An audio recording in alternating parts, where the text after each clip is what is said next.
ಆತ್ಮೀಯ H16 news ಅರ್ಥಾತ್ ಸೀತಾರಾಮ್ ನ್ಯೂಸದ ವೀಕ್ಷಕರೇ, ನಾನು ನಿಮ್ಮವ ಎಂ ಆಯುಧ ಮಲ್ಲಪ್ಪ ಜೊತೆ ಅವರು. ತಾವು ಈಗ ಸುದ್ದಿಗಳ ಲೋಕಕ್ಕೆ ಎಂಟ್ರಿ ಹೊಡಿತಾ ಇದ್ದೀರಿ.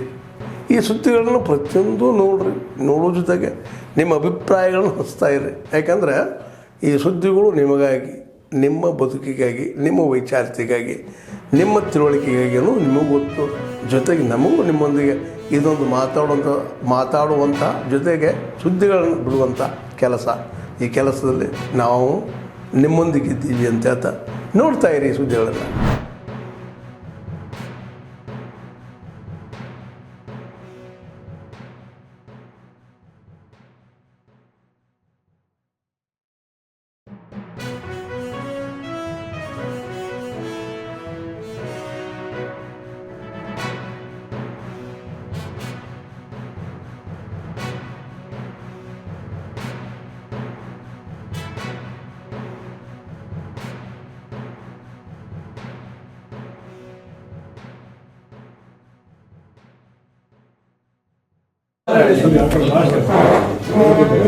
ನಿನ್ನ ಕಡೆ ಬರೀ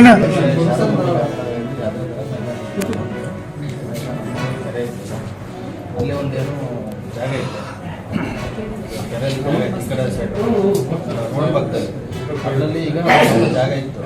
ಅದರಲ್ಲಿ ಮೈದಾನ ಮಾಡ್ಕೊಂಡು ಆ ಕಡೆ ಮತ್ತೆ ಮೊನ್ನೆ ಒಂದು ಸ್ಪೋರ್ಟ್ಸ್ ಬಂದಿತ್ತು. ಅಲ್ಲೇ ಮಾಡೋದು ನಮ್ಮೊಟ್ಟಿಗೆ ಒಂದು ಕಳಿಸ್ಬೇಕು, ಅದನ್ನು ಬೇರೆಯವರು ಬಿಟ್ಕೊಡ್ತು. ಸರಿನಾ? ಅದನ್ನು ಎಷ್ಟೇ ಮೆಂಬರ್ ಎಲ್ಲ ಮಾತಾಡಿ ಒಂದು ಫೀಲ್ಡ್ ಈಗ ಅಲ್ಲಿ ಇಲ್ಲಿ ವಹಿಸ್ಕೊಂತಿದ್ದಾರೆ. 4-5 ಜನ ಭಾಳ ಜನನೇ ವಹಿಸ್ಕೊಂತಿದ್ದಾರೆ. ಅಲ್ಲೆಲ್ಲ ಒತ್ತುವರಿ ಮಾಡೋದು ಅದೇ ಮಾಡ್ಕೊಂಡು ಒತ್ತುವರಿ ವಹಿಸ್ಕೊಂತಿದ್ದಾರೆ. ನಾವೇನು ಹೇಳಿದ್ವಿ, ಪಕ್ಕದಾಗ ವಹಿಸ್ಕೊಂಡ್ರೆ ನಮ್ಗೆ ಈ ಜಾಗ ಬಿಟ್ಟು ಚೆನ್ನಾಗಿದೆ. ಕೆರೆ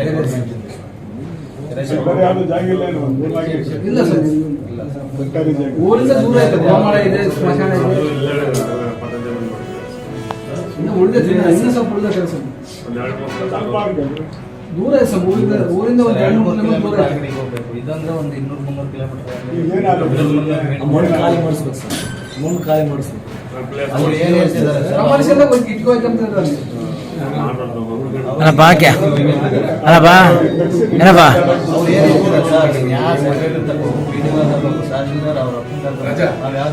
ಅವರು ಒಂದು ಕಂದಾಯನೂ ಕಟ್ಟಲಿಲ್ಲ. ಅವ್ರ ಪಟ್ಟ ಜಮೀನಲ್ಲ, ಇನ್ನೊಬ್ಬರಲ್ಲ.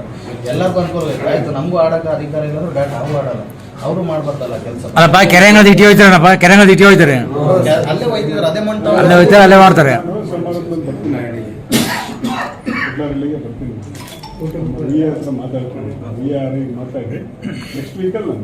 ನೀವು ಕೇಳಿದಕ್ಕೆ ಸ್ಪೋರ್ಟ್ಸ್ಗೆ ಆಡಕ್ಕೆ ಸ್ಪೋರ್ಟ್ಸ್ ಹಂಗೆ ಆಡ್ತಾರೆ. ಕೊಟ್ಟಿಲ್ಲ ಅಂದ್ರೆ ತೊಂದರೆ ಇಲ್ಲ.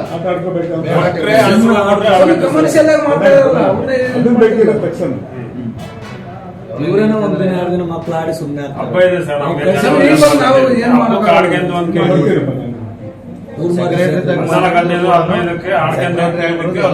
ನಾವು ನೋಡ್ಕೊಂತೀವಿ ಅನ್ನೋ ಲೆಕ್ಕಾಚಾರ ಮಾತಾಡಲಪ್ಪ. ತಹಸೀಲ್ದಾರ್ ಬರ್ಲಿ, ಅವ್ರ ಅಪ್ಪ ಬರ್ಲಿ ಅಂತ ನಾನು ಬಂದಾಗ ಹಿಂದ್ ಮಾತಾಡಿದ್ರೆ ಈಗ CM ಮಾತಾಡ್ತಾರೆ. ನಿನ್ನೆ ಸಮೇತ ನಮ್ಗೆ ಈ ತರ ಮನೋಜ್ ಅಂತ ನಾನು ಅಲ್ಲಿಗೆ ಬರ್ತೀನಿ. ಅವ್ರು ಯಾರು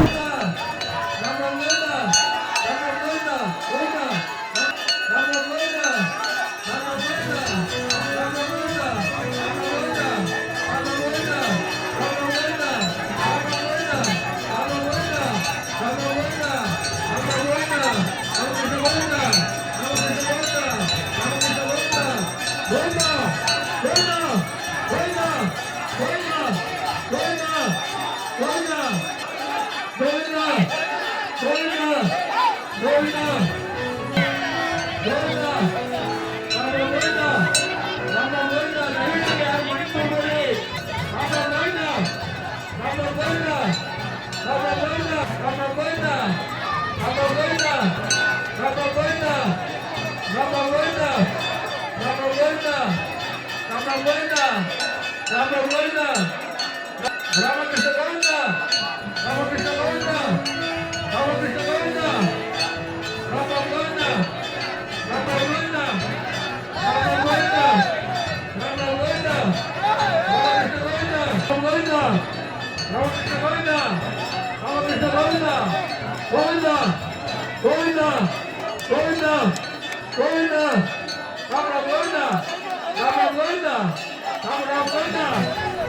ಒಂದು ಅಷ್ಟಕ್ಕೇನಾರ ಎಮರ್ಜೆನ್ಸಿ ಬಾಂಡ್ ತೆರೆ ಇರ್ಬೋದು, ವಯೋವೃದ್ಧರೇ ಆಗಿರ್ಬೋದು, ಕೈಕಾಲು ಮುರ್ಕಂಡರೇ ಆಗಿರ್ಬೋದು, ವಿತ್ ಪಾಳ್ಯ, ನೆಲ್ಲಿಕಟ್ಟೆ, ಮಳಲಿ 3 ಹಳ್ಳಿಯಿಂದ ನಾವು ಆಂಬುಲೆನ್ಸ್ ಸಿಪ್ಪನ್ ಮಾಡಿದ 108ಗೆ ನೀವು ಭೀಮ್ ಸಮುದ್ರ ತರ್ರಿ, ಅಲ್ಲೇವರೆಗೂ ನಾವು ಬರೋಕ್ಕಾಗಲ್ಲ, ರೋಡ್ ಹಾಳಾಗಿದೆ, ನಾವು ಬಿದ್ದು ಸಾಯನ ಅಂತ ಕೇಳ್ತಾರೆ.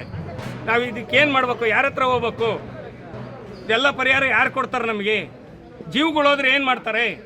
ಬೆಳೆ ನಷ್ಟ ಆದರೆ ಬೆಳೆ ಪರಿಹಾರ ಕೊಡ್ಬೋದು, ಜೀವ ಹೋದ್ರೆ ಯಾರ ಜವಾಬ್ದಾರಿ ಅದಕ್ಕೆ? ಸುಮಾರು 60ರಿಂದ 70 ಜನ ನಾವು ಅಡ್ಮಿಟ್ ಮಾಡಿದ್ವಿ 6 ತಿಂಗಳಿಂದ ಈಚೆಗೆ. ನಿಮ್ಮ ಹೆಸರು? ನಮ್ಮ ಹೆಸರು ಜಗದೀಶ್ ಅಂತ, ರೈತ ಸಂಘದ ಮುಖಂಡರು. ಎಚ್ಚೆತ್ಕೊಂಡು ಆಡಳಿತವನ್ನು ಸರಿ ಮಾಡ್ತಕ್ಕಂಥ ಕೆಲಸ ಮಾಡದೆ ಹೋದರೆ ಜನನೇ ಇವತ್ತು ಬೀದಿಗಿಳಿಯುವಂಥ ಪರಿಸ್ಥಿತಿ ಬಂದಿದೆ. ನಾನು ಸಿದ್ದರಾಮಯ್ಯನವ್ರಿಗೆ, ಡಿ ಕೆ ಶಿವಕುಮಾರ್ ಅವ್ರಿಗೆ ಹೇಳಲಿಕ್ಕೆ ಬಯಸ್ತೇನೆ, ನಿಮ್ಮ ಕುರ್ಚಿ ಕಚ್ಚಾಟದಲ್ಲಿ 6.5 ಕೋಟಿ ಜನರು ಇವತ್ತು ಬಳಲ್ತಾ ಇದ್ದಾರೆ. ಆಡಳಿತದ ವ್ಯವಸ್ಥೆ ಸರಿ ಇಲ್ಲ, ಲಾ ಆ್ಯಂಡ್ ಆರ್ಡರ್ ಸರಿ ಇಲ್ಲ. ಮತ್ತು ನಿನ್ನೆ ದಿನ ನಮ್ಮ ಚಿತ್ರದುರ್ಗದ ಜಿಲ್ಲೆಯಲ್ಲಿ ಬಸ್ ಆಕ್ಸಿಡೆಂಟ್ ಆಗಿ 6 ಜನ ಇವತ್ತು ನಿಧನರಾಗಿರ್ತಕ್ಕಂಥದ್ದು, ಸುಮಾರು 40 ಜನರು ಗಾಯಾಳುಗಳಾಗಿರ್ತಕ್ಕಂಥದ್ದು ಭಾಳ ದೊಡ್ಡ ದುರಂತ. ಆದ್ಮೇಲೆ ಎಲ್ಲ ಸುದ್ದಿಗಳನ್ನು ನೋಡಿದ್ರಲ್ಲ, ಏನು ಅನಿಸ್ತು ನಿಮಗೆ? ಇದರಲ್ಲೇ ನಿಮ್ಗೆ ಲೈಕ್ ಆಗಿರ್ಬೋದು, ಡಿಸ್ಲೈಕು ಆಗಿರ್ಬೋದು, ಕಾಮೆಂಟ್ ಬೇಡಪ್ಪ ಅಂತೂ ಅನಿಸಿರ್ಬೋದು, ಕಾಮೆಂಟ್ ಮಾಡಬೇಕಪ್ಪ ಅನಿಸಿರ್ಬೋದು, ಶೇರ್ ಮಾಡಬಾರ್ದಪ್ಪ ಅನಿಸಿರ್ಬೋದು, ಅದು ಮಾಡಬೇಕು ಅನಿಸಿರ್ಬೋದು. ಏನಾದರೂ ಆಗಲಿ ಶೇರ್ ಮಾಡ್ತಾಯಿರಿ, ಈ ನ್ಯೂಸ್ಗಳನ್ನ ಹಂಚ್ತಾ ಇರಿ, ಜೊತೆಗೆ ಇದಕ್ಕೆ ಸಬ್ಸ್ಕ್ರೈಬ್ ಆಗ್ತಾಯಿರಿ ಅಂತ ಹೇಳ್ತಾ H16 ನ್ಯೂಸ್ ಅರ್ಥಾತ್ ಹೇ ಸೀತಾರಾಮ್, ಇದು ಸತ್ಯದ ಕೈಗೆ ನಡಿ. ವಂದನೆಗಳು.